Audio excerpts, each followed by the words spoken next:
Camilla Parker Bowles and Lady Diana Spencer both fell for a bumbling bachelor. She was probably in love with him before she even got to meet him. It was fairy tale stuff. Each strived to spend as much time as they could with their Prince Charming. She had been with Prince Charles 13 or 14 days in total during the courtship. Apart from when Charles was on official duty, there was no time Camilla and Charles' relationship didn't continue. But with an aching chasm of age, experience and personalities between them, Charles said to her, just keep an eye on Diana and help her along the way, which is what Camilla did. their lives became interwoven throughout 2 tumultuous decades. I can't imagine that Camilla wasn't on Prince Charles's mind as he walked up and down the aisle. Often when it shouldn't. That's having cake and eating it. As royal commentators dispel the myth of the monarchy, They ended up with the king doing the conga round the staterooms of Buckingham Palace. experts will break down key archive from crucial moments in royal history. It was a fairy tale created by the Grimm brothers. So prepare to discover what actually happens when blue blood runs red. What have you been doing in here all day? This is The Royals Revealed.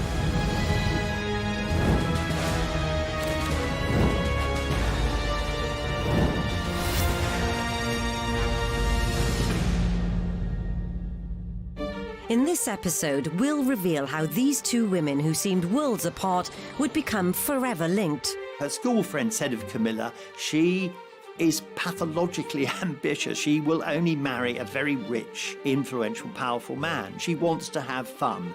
Whereas with Diana, you never got that sense that her main purpose in life was to have fun. Events would bring the most unlikely love triangle together. There were people who had colluded in what turned out to be the biggest con job that the British royal family had ever pulled on the nation. Everybody is emotionally engaged, but then there's this small distance around this one woman, Camilla. She's doing what I call meerkat body language. So you just get this lone woman looking up and just gazing very coldly, assessing her potential rival as she goes up the aisle. And how both women would go on to blow the monarchy wide open. "We are not in the business of hyping publications," was the only comment from Buckingham Palace this morning. Diana, her true story, looks certain to be on the way to the top of the bestsellers list. She felt that she was mischaracterised as this woman inside the royal family, and she wanted to express who she really was. The Camilla Gate tapes were virtually pornographic. I mean, for a member of the royal family to be saying the sort of things he says on the tape to a woman he was not married to was really extraordinary. But had the fuse already been set long before? Diana and Camilla are widely regarded as the epitome of chalk and cheese. There's often a comparison drawn between the type of person Diana was and the type of person Camilla is. Camilla was very down-to-earth, very jolly hockey sticks, smoked, drank, whereas Diana, she kind of thrived on the media coverage. It was pretty important to her. She was desperate to be noticed. There's this sense that Diana was regarded as very beautiful and alluring, whereas Camilla not as much. Camilla's quite a mothering influence, really, somebody with the confidence to buoy up and reassure Prince Charles, who's himself a very introspective, deep-thinking person. Diana, however, more of a fragile character in many regards. The love triangle began at the start of the 70s, when Charles was in his early 20s. Camilla used to go to the polo in the early 70s to follow her boyfriend, Andrew Parker Bowles, who was, at that stage, the great polo player of Great Britain. And Prince Charles, by comparison, was a very poor polo player. The young prince rides like a cowboy. In perfect coordination, lad and pony gallop goalward. Camilla was 16 months Charles's senior, and the young royal found her irresistible. He'd had a couple of relationships with girls after he'd come out of university, but he was sexually very inexperienced. The same cannot be said of Camilla. And I think that what he was looking for was someone to lead him up the golden path to happiness in the bedroom, and she did it for him. But fun in the bedroom wasn't their only shared passion. she loved the goons as well, so they had that in common. They had horses, they had humour, and if you've got a sense of humour in common, then you can go a long way with that. The thing about Camilla is she's not the sort of shy, retiring, innocent creature that Charles at some stage may have thought he should marry. She's free, she's easygoing, she's boisterous, she's fun, unfettered. And put her in a situation where she's coming across people who have to live a life that is drilled down, regimented, ordered, you have a script to live by. She's going to be dynamite to somebody like that. So whenever Charles mounted his trusty steed, Camilla would be right behind him. There was a queue of girls who wanted to become Prince Charles's girlfriend, but it was Camilla who got him. As well as their mutual appreciation for all things equine. They'd made an unlikely connection long before this famous snap was taken. The old story is that Camilla went up to Charles and said, "Your great-great-grandfather and my great-grandmother were lovers, so how about it?" So was being a mistress Camilla's destiny? Her great-great-grandmother was Alice Keppel, who was Edward VII's favourite mistress. I think that Camilla had studied the way that her great-grandmother had gone about remaining part of the royal circle, and she followed suit. So it's like history repeating itself. Diana and Charles too had a close family connection, as Charles had romanced Diana's sister, Sarah Spencer. I've heard it on good authority that Charles actually was really, really keen on her, but she wasn't so keen on him. I think she saw him as quite a weak man. So it'll come as no surprise, it wasn't long before the Sarah Spencer allegiance hit a slippery slope. She very famously said whether he was a dustman or the King of England, she wouldn't marry him. It may well be that that Charles moved on, as it were, to Diana because it was a sort of consolation prize. Had an idealised fascination with him. She had posters of him up on her wall. But the relationship between Camilla and Diana would become too close for comfort.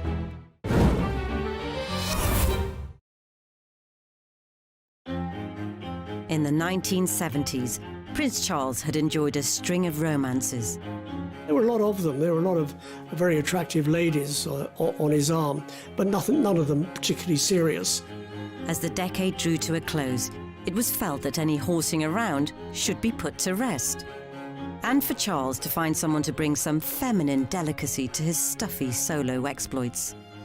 What don't you like about that hat? You move, they bash you on the face. I haven't discovered whether they keep the flies on. I think the Queen Mother and Prince Philip both tried to give him a nudge in the marriage direction and say to him, look, it's probably time now that you settle down. But it was just a question of finding the right bride. He was also being attacked by the British press because he promised that by his 30th birthday he'd be married. That was a foolish mistake. He should never have said it. I think Camilla felt, she was a tough woman, but I think she was hurt at that time by knowing that the royal family just couldn't accept her because she wasn't young, she wasn't innocent. They were looking for a white, Anglo-Saxon, Protestant, aristocratic virgin, and somebody who would tick all those boxes. Charles fell hook, line and sinker for Camilla from the moment they first went to bed together, but she knew that she could never be a royal wife. By the time he came across Diana, he was getting pretty desperate.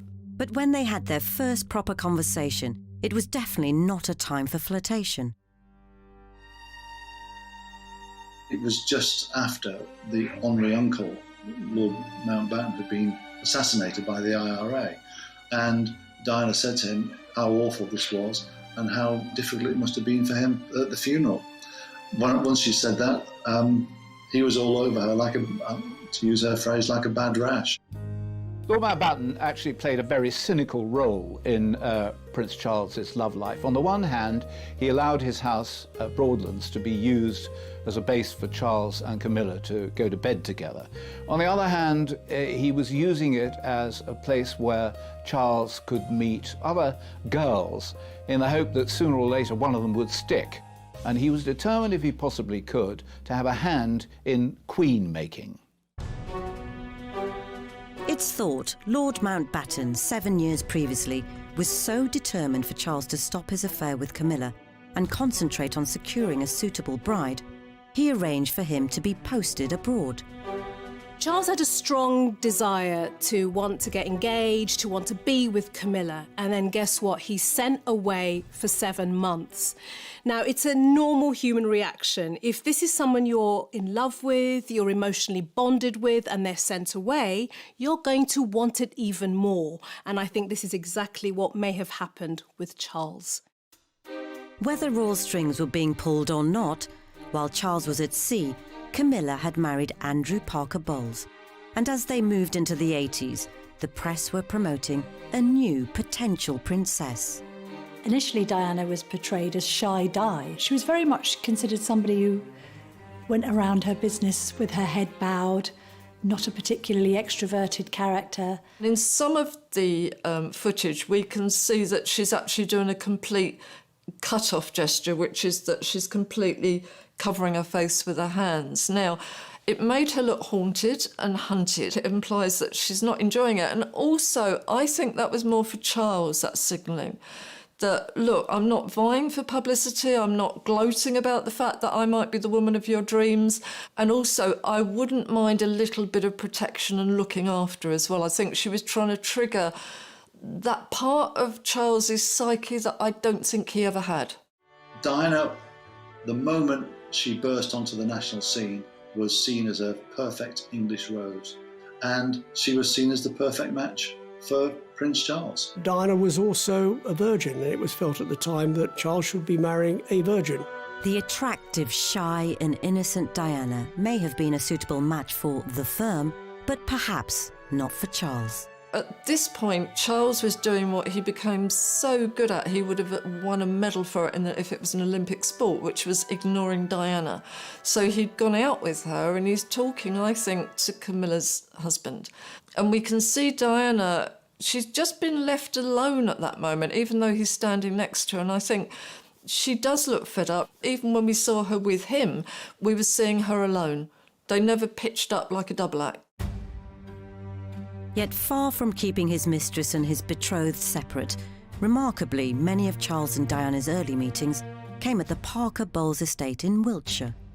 When I was working with Diana on her biography, we worked out that she had been with Prince Charles about 13 or 14 days in total during the courtship, and most of that time they were at Bolehide Manor, which is where Camilla and Andrew Parker Bowles lived, or that they were at the races with Camilla, or there was some other function with Camilla. She was always present. And I think there was a naivety around Diana's attitude towards the relationship between Charles and Camilla, that they were close friends, both from the kind of equestrian horsey set, had known each other for years. I don't think Diana realised that they were carrying on as lovers behind the scenes. I wonder whether this was Charles's attempt to integrate the two sides of his life, love and the intimacy with Camilla, and duty, marrying the virginal Diana. That's having cake and eating it. So yes, the wives, girlfriends, lovers would go and watch their other halves playing the game, and that's how they were kind of thrown together. And Camilla had been around the traps for quite some time, and Charles said to her, as one would to a friend, just keep an eye on Diana and help her along the way. When the two women are talking to one another, or at least Camilla seems to be communicating with Diana, the smile that she's wearing is so affectionate and maternal, which is really weird. So I find that kindly smile not nice, really. Funnily enough, I think that Camilla, more than anything, who was in on the secret, wanted Diana to be happy with Prince Charles. She was ready to step back, allow Diana to become the royal wife, although she wanted to remain the royal mistress.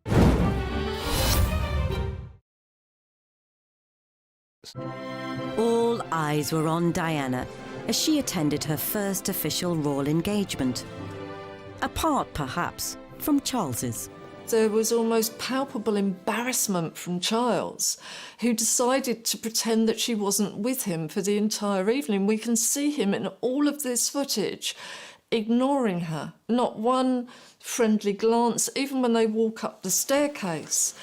He just glances in case she might trip, but he even puts his hand in his pocket on the side that she's on, which is a rejection gesture. It's kind of, I'm not going to touch you, I'm not really with you. It was an eye-catching display by Diana, and even that Camilla and Charles had discussed the fact that it might be a good idea for Charles to marry Diana. If you were unkind, you would say that Camilla endorsed Diana because she thought she might be a bit of a walkover. What an incredible misreading of the situation that turned out to be. With Charles somewhat loafing on the matter of marriage, the other intimidating male influence on his life stepped in. Prince Philip sent Prince Charles a letter during the romance with Diana saying either ask her to marry him or let her go, because this kind of speculation is not good for her reputation in the future. So just make your mind up. Charles swiftly did his duty and popped the question. But even this special moment had Camilla's presence lingering all over it. Charles proposed to Diana at the Parker Bowles estate. Whether it was in the vegetable patch or the strawberry patch, I don't think anyone's absolutely sure.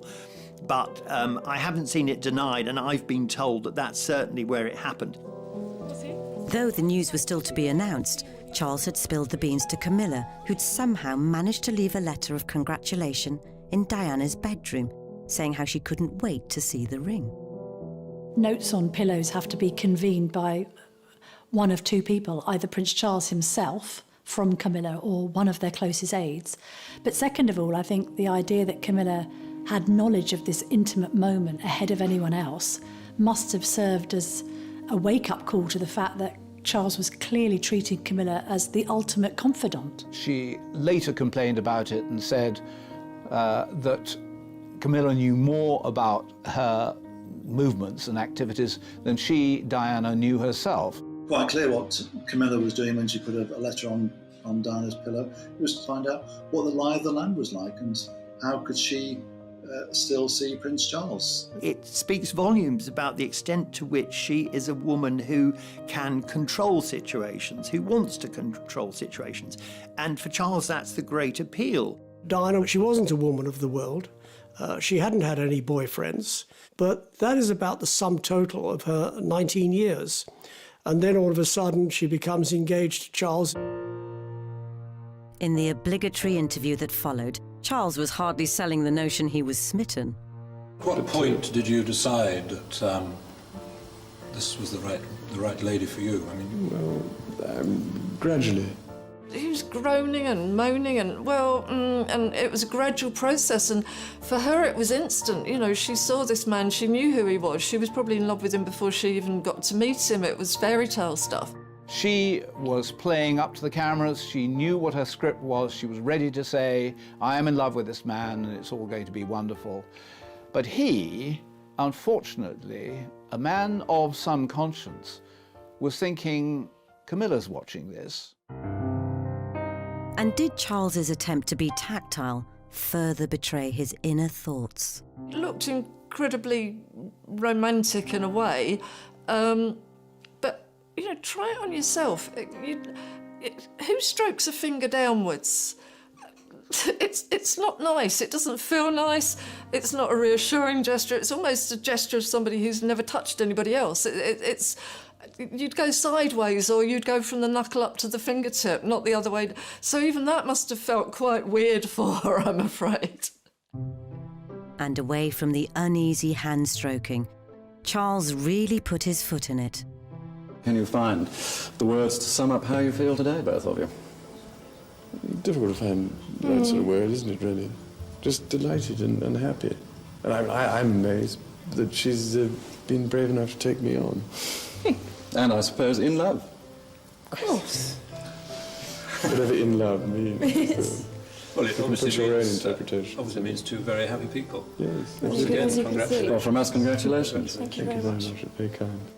That was the point, that her fairy tale marriage, you could see that it was a fairy tale created by the Grimm brothers. You know, it just collapsed, and you can see her face went down like that, his face went down like that. Was that the first sign that Diana looked across to the man who would be king, the man who would be her husband, and thought to herself, good grief, I may have made a dreadful mistake here? A few days later, as Charles departed for a trip down under, further signs emerged that all may not have been well. There's footage showing Diana crying as Prince Charles leaves for a tour of Australia, and people think it's because she's miserable that he's going away. Part of that was true, but also it was the fact that when she entered the waiting room at the airport, he's on the phone to Camilla, and she thinks, I'll just leave them to it. But by then, she's realising that this relationship is far more complicated and far more sincere and long-lasting than she'd ever thought. So these weren't tears of grief at their parting. They were a sign of a woman scorned.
Throughout early 1981, the UK was awash with excitement about the upcoming marriage of Prince Charles and Lady Diana Spencer. Why have you come here today? To try and get a glimpse of Diana and Charles. The nation was certainly gripped by wedding fever in the lead up to Charles and Diana's wedding, not least because it had followed the so-called winter of discontent. So to have something to celebrate at last in 1981, and also the making of this fairy tale with a proper fairy tale bride. But two people perhaps weren't in such high spirits, as Camilla strived to ascertain where she stood. Camilla and her other friends were assessing Diana, and Camilla is very intrigued to know whether Diana is going to hunt. And she says no, she's not. And so Camilla was relieved about that. And that really was the fact that it meant that she still had an avenue to see Prince Charles on a regular basis. Meanwhile, Diana's suspicions of Camilla were also on the rise. I think that Diana was feeling a bit tender and a bit sore and a bit neglected as well by Prince Charles because he was busy doing royal engagements. And then she comes across this bracelet that he ordered for Camilla. The discovery of the GF bracelet raised a lot of questions in Diana's mind. I think there was a sense that she knew automatically that it was for Camilla, found on Charles's assistant's desk as a present, really, a farewell present, if you like. But what did the GF stand for? Did it stand for Girl Friday, which suggested an intimate relationship between Charles and Camilla? Some say it might have stood for their nicknames for each other, Fred and Gladys, although it was never confirmed what the initials meant. I think for Diana, what it may have triggered was an earlier wound about abandonment. I mean, this is a girl who would have experienced her own parents' divorce. This is a person who was sent off to boarding school when she was little. A lot of separation anxiety, a lot of abandonment issues may have been re-triggered in that because she would have felt, here I am on the outside looking in. I'm not part of this relationship. Something is going on and I don't feel loved in this particular situation. The battle over the bracelet made Diana consider pulling out of the wedding. She said to her sisters, I just can't go through with this. And they said to her very famously now, too late Dutch, which is their nickname for her, your face is on the tea towels now, so you can't chicken out. Curiously, at the same moment, Charles was saying to Camilla, I can't go through with this. Both of them realised it was a mistake. And Diana, particularly because she was young, because she was volatile, was taking it worse than Charles was. But outwardly, at least, they needed to try and keep up appearances. I had tea with them 2 days before the wedding, just the three of us, and they seemed besotted with each other. If Diana looked downbeat on the commemorative towel, she'd be positively fuming at what happened next. Apart from when Charles was on official duties, there was no time during which Camilla and Charles' relationship didn't continue. And I would go so far as to say right up to Charles's wedding to Diana. As proceedings got underway, one half of the wedding party were supremely relaxed. Having been the crusty old bachelor, he hadn't been very interesting to either the press or the public, or very popular, until he decided to get married. And then suddenly he'd shot up to #1 in the royal family as people loved him, they cheered him. He probably hadn't noticed that they probably weren't cheering him, actually, but as long as he was near Diana, he could think it was for him. Charles and Diana will forget everyone except each other as they take the vows to love each other in sickness and in health, for better, for worse. I can't imagine that Camilla wasn't on Prince Charles's mind as he walked up and down the aisle. A little look to each side, possibly not a moment for recognising faces. Diana, too, was taking in all her surroundings, and there may have been an unwanted sight in her peripheral vision. Think about it from a relationship point of view. You know, getting married to the man of your dreams and his ex is in pew number 17. That would have affected her emotionally. Everybody is emotionally engaged, but then there's this small distance around this one woman, Camilla. She's doing what I call meerkat body language. So you just get this lone woman looking up and just gazing very coldly, assessing her potential rival as she goes up the aisle. There were people who had colluded in what turned out to be a dreadful, dreadful historical mistake. And they included the Prime Minister, Margaret Thatcher, who'd been told that Diana didn't want to get married. And the Archbishop of Canterbury, Robert Runcie, who not only had been told that she didn't want to get married, but that Charles didn't want to get married. And yet he, the head of the Church of England, presided over what was the biggest con job that the British royal family had ever pulled on the nation.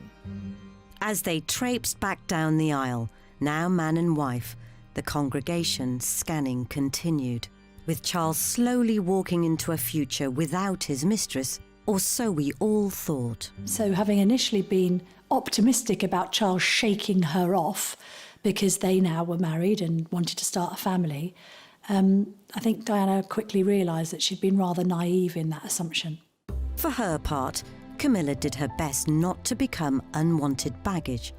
From the outside, it's certainly true that Camilla didn't appear with Charles. She gave them a chance, or she appeared to give them a chance. And I think that would have been really tough for her. She looks a bit of a lost soul at the wedding.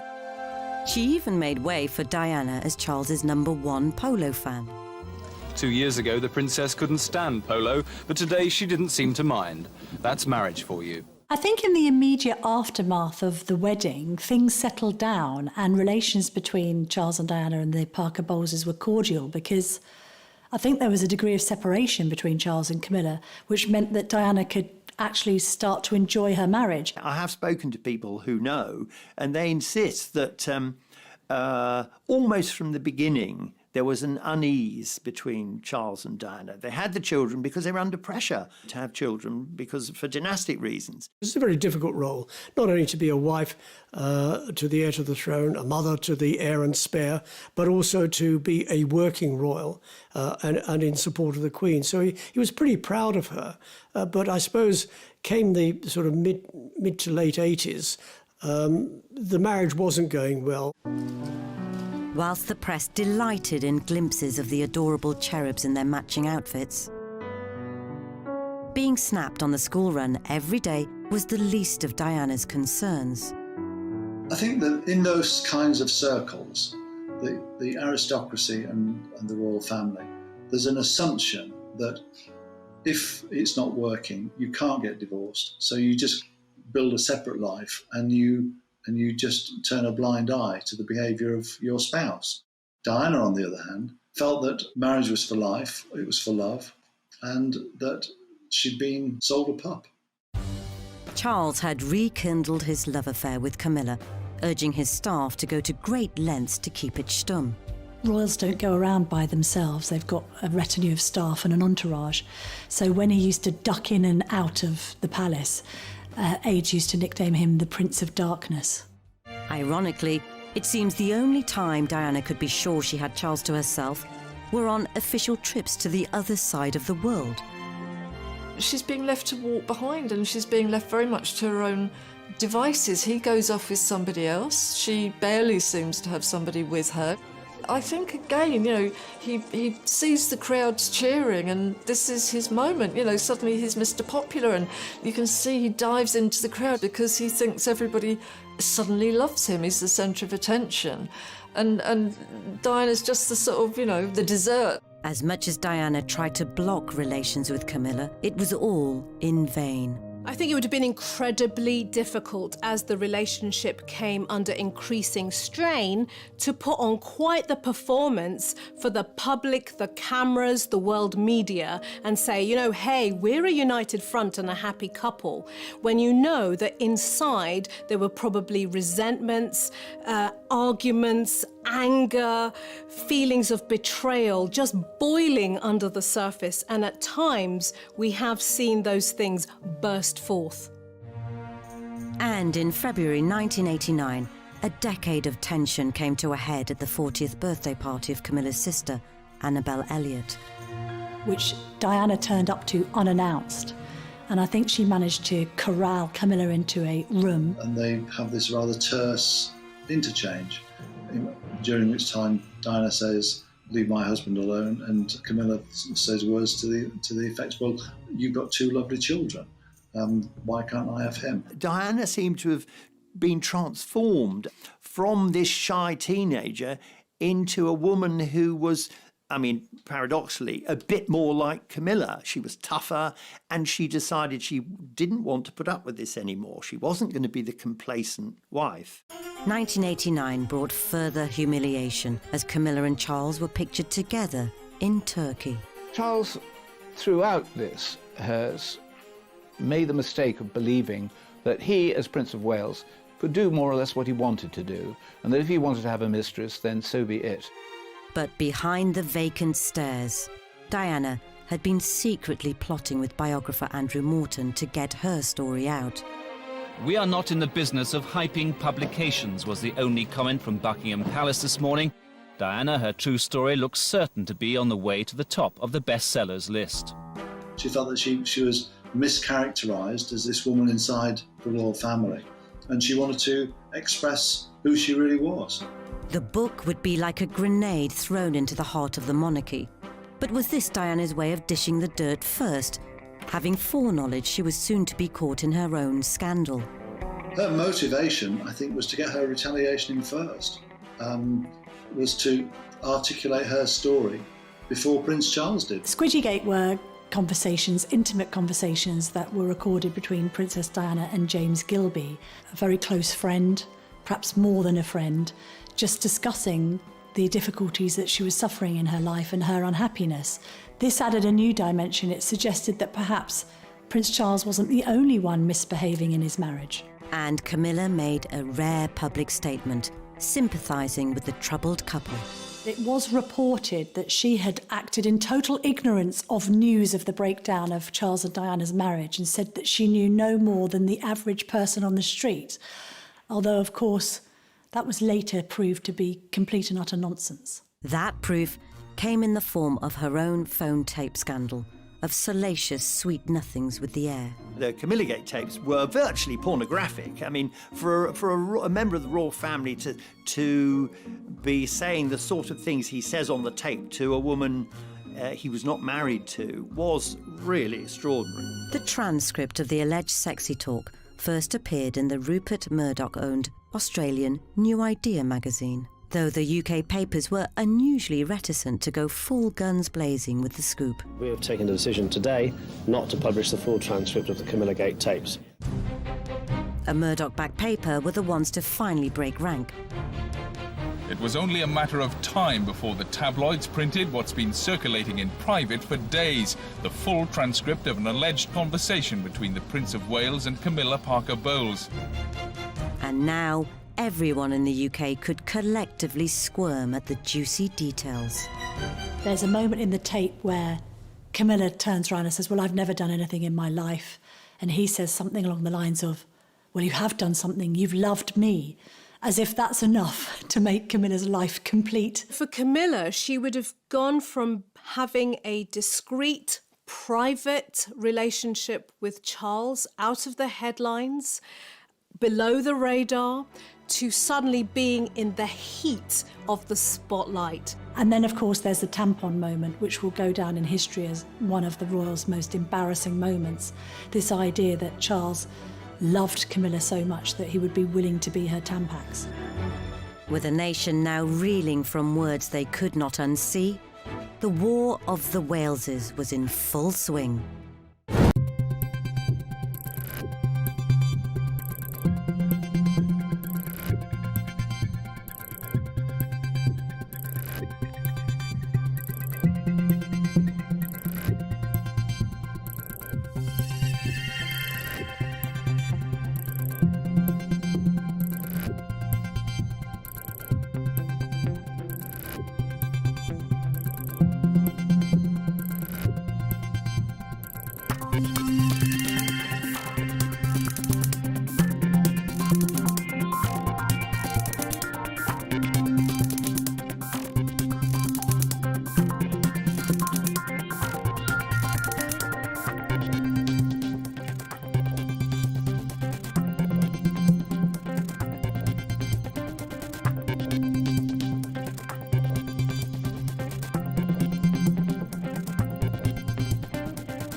Princess Diana might have been a young and naive girl when she entered the royal family.